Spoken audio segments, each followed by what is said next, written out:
Sharon reveals what Ozzy Osbourne told her before he passed.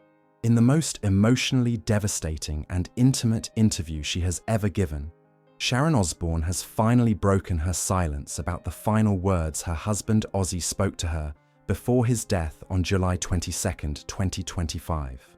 Speaking from their Buckinghamshire home exactly 1 week after losing the love of her life, Sharon has revealed details of their last conversation that are so deeply personal, so profoundly moving, and so completely unexpected that they will forever change how the world understands the final moments of the Prince of Darkness. What Ozzy told his wife of 43 years during their last private moment together represents the most beautiful and heartbreaking conclusion to one of music's greatest love stories. Sharon, surrounded by decades of memories in the room where Ozzy spent his final days, appears both devastated and strangely at peace as she recalls their last conversation. Her famous strength seems tempered by a vulnerability that speaks to the depth of her loss, yet her words carry the weight of someone who has experienced something transcendent. People have been asking me what Ozzy's last words were, and I've been hesitant to share them because they were so personal, so sacred, she begins, her voice steady despite the tears flowing freely down her cheeks. But I realize now that these words weren't just meant for me, they were meant for everyone who loved him, everyone whose life was touched by his music, everyone who needs to understand what kind of man he truly was behind all the legends and mythology. The setting for this final conversation was achingly intimate. Just Sharon and Ozzy alone in their bedroom on the morning of July 22nd, with sunlight streaming through the windows of the home they had shared for decades. Ozzy had been in and out of consciousness for the previous 24 hours, but around 10:30 a.m., he suddenly became alert and focused, as if summoning his remaining strength for one last meaningful exchange with the woman who had been his anchor through every storm of his extraordinary life. He opened his eyes and looked at me with such clarity that I was startled, Sharon recalls. For weeks, the Parkinson's had made it difficult for him to speak clearly or maintain focus for long periods. But in that moment, he was completely present. He reached for my hand with surprising strength and said, "Sharon, come close. I need to tell you something important." What followed was a 20-minute conversation that Sharon describes as the most beautiful and complete expression of love she has ever experienced. The room itself seemed to hold the weight of their shared history as they spoke. Photos from their wedding, their children's births, family vacations, and countless precious moments lined the dresser and nightstands. The morning light illuminated faces from decades past, young Sharon and Ozzy in love, their children as babies, celebrations and quiet family moments that had defined their extraordinary journey together. It was like our entire life was watching over us, Sharon observes, and Ozzy seemed to draw strength from being surrounded by all those memories of love. The first words Ozzy spoke that morning were not what Sharon expected. Instead of expressions of fear or sadness about dying, he began with gratitude and wonder about the life they had built together. He said, "Sharon, do you realize what we've done? Do you understand the miracle we created together?" Sharon recounts, her voice filled with awe at the memory. He wasn't talking about his career or the fame or the money. He was talking about our family, our love, the way we had managed to build something beautiful despite all the chaos and dysfunction that surrounded us. If you're already moved by Sharon's courage in sharing these intimate details, please hit that like button, because what Ozzy said next will absolutely break your heart. According to Sharon, Ozzy spent several minutes reflecting on their early relationship and expressing amazement that their love had not only survived, but deepened over more than 4 decades. He said, "When I first met you, I was a broken boy pretending to be a man. I had no idea how to love someone properly, how to be a partner, how to build a life with another person.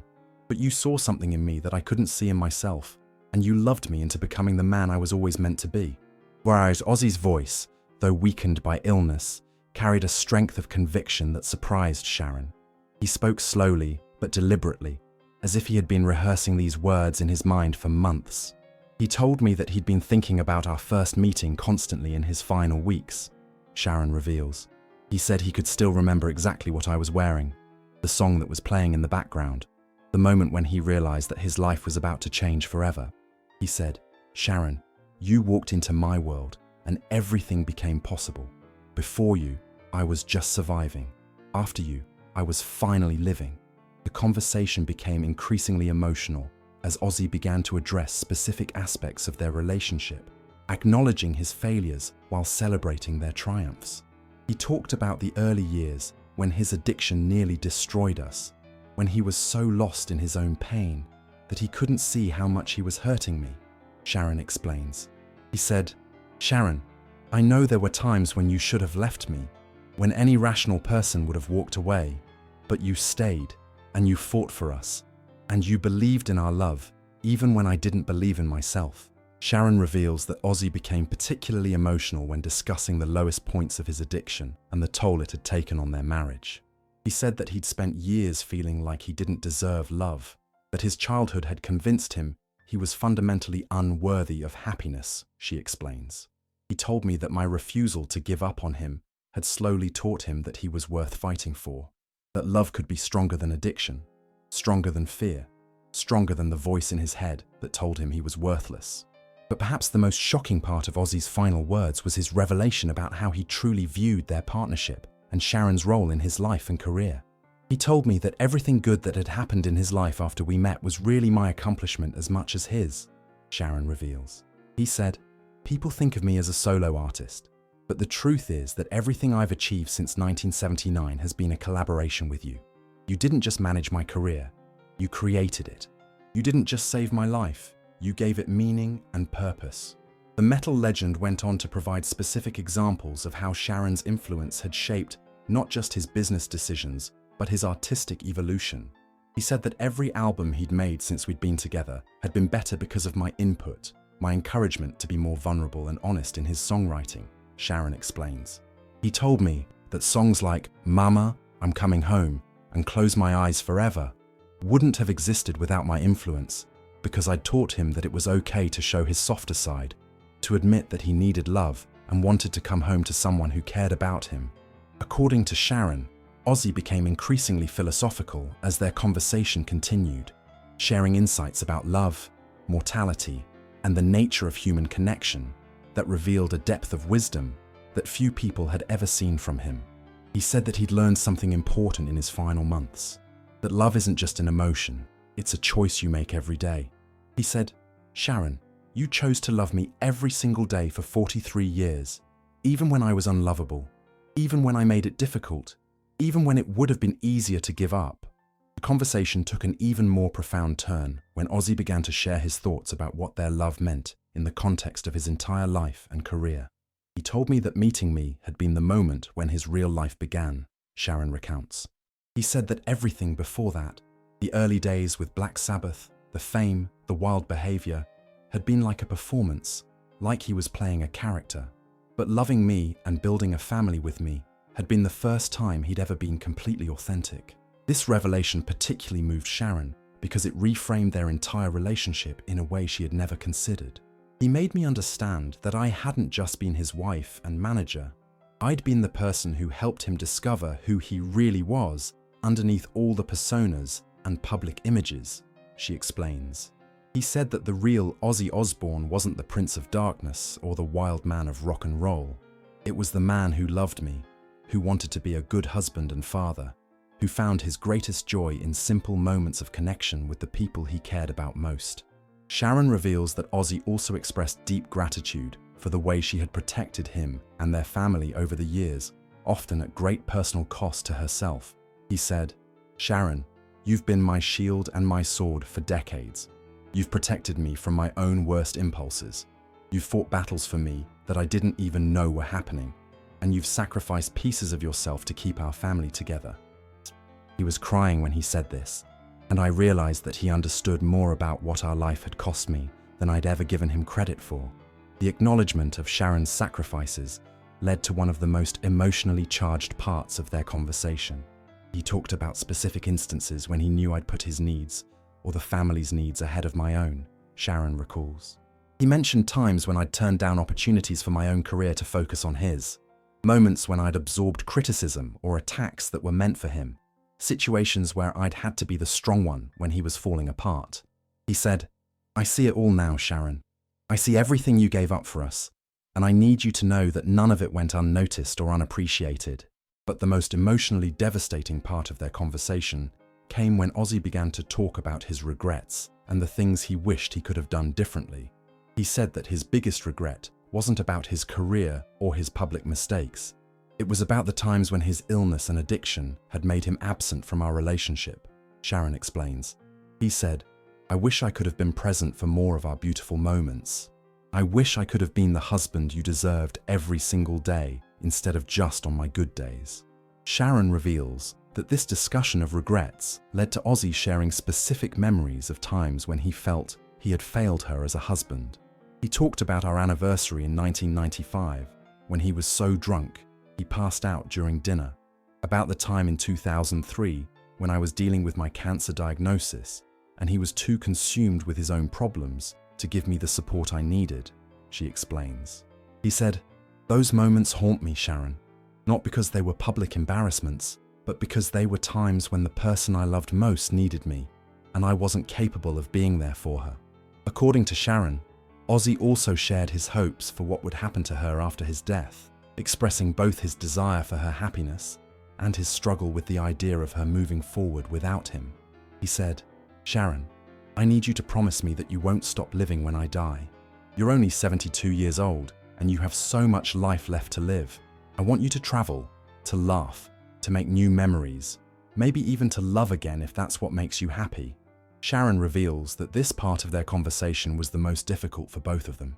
"I told him that I could never love anyone else, that he was the only man I'd ever wanted or ever would want.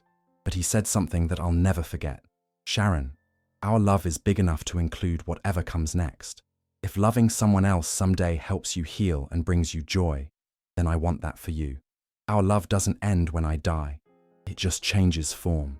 This particular exchange led to a deeper discussion about the nature of love and commitment that revealed Ozzy's evolved understanding of their relationship. He said that he'd come to realize that true love isn't possessive, it's generous, Sharon explains. "He told me that he loved me enough to want me to be happy, even if that happiness didn't include him. He said, 'The best gift I can give you is permission to live fully after I'm gone, to find joy wherever it appears, to embrace whatever form of love comes into your life.'" The conversation continued with Ozzy sharing specific memories from their life together, moments that had meant more to him than Sharon had realized. He talked about our wedding day, about the births of our children, about quiet Sunday mornings when we would just lie in bed and talk, Sharon recalls. But he also talked about smaller moments, times when I would bring him tea when he was sick, evenings when we would watch movies together, conversations we'd had while walking in our garden. He said these ordinary moments had been the most precious parts of his life. One memory that particularly moved Ozzy was a quiet evening from 2010, when Sharon had found him in their garden, overwhelmed by anxiety about his health and career. He said that I had sat with him on the bench by our rose bushes and just held his hand without saying anything, Sharon recalls. He told me that in that moment, he had felt completely understood and accepted, that my presence had calmed the storm in his mind better than any medication or therapy could have. He said, "That night I realized that this was what love really meant, not grand gestures or dramatic declarations, but simply being present with someone in their pain." According to Sharon, Ozzy also used their final conversation to express his gratitude for the way she had handled his career and public image throughout their marriage. He said that I had somehow managed to help him become a global icon while keeping him grounded as a person, she explains. He felt like I had protected the core of who he was, the working-class kid from Birmingham who just loved music, while allowing him to become larger than life when he needed to be. This led to Ozzy sharing his thoughts about fame and celebrity that revealed a sophisticated understanding of the entertainment industry. He said that he'd watched many musicians lose themselves in their public personas, becoming caricatures of their former selves, Sharon explains. He credited me with helping him maintain his humanity throughout his career, with reminding him that being Ozzy Osbourne was something he did, not something he was.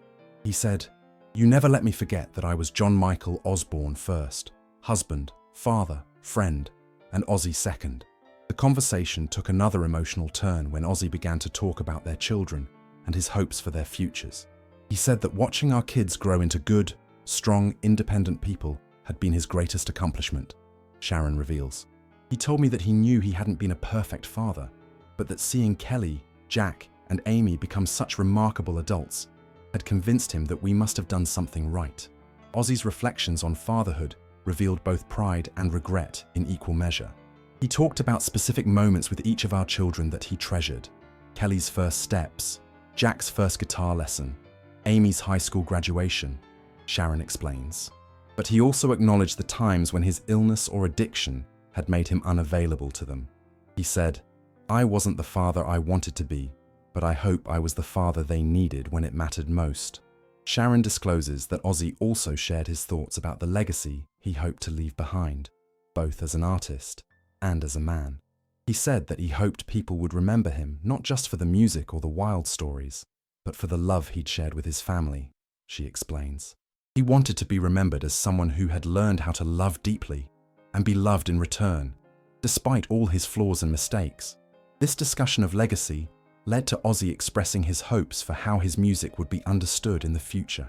He said that he hoped people would eventually see past the shock value and the theatrical elements to understand the real emotions and experiences that had inspired his songs, Sharon reveals. He felt like his music had always been about connection, about reaching out to people who felt isolated or misunderstood and letting them know they weren't alone. But perhaps the most profound part of their conversation came when Ozzy shared his thoughts about death and what he believed awaited him.